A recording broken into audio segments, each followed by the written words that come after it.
with this wig is all combs. I feel like combs are so much more comfortable than clips. For some wigs, like V parts, you kind of need a clip, but this is super comfortable.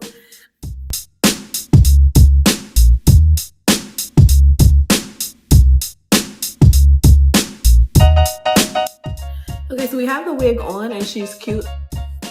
I'm gonna go ahead and take down my leave out and we're gonna blend this together and wet this too.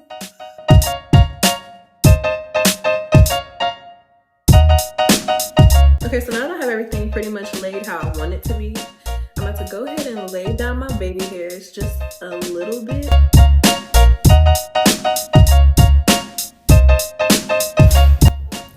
Alright, I took my scarf off and this is the finished look. It is blending with my hair perfectly, like, do y'all see that?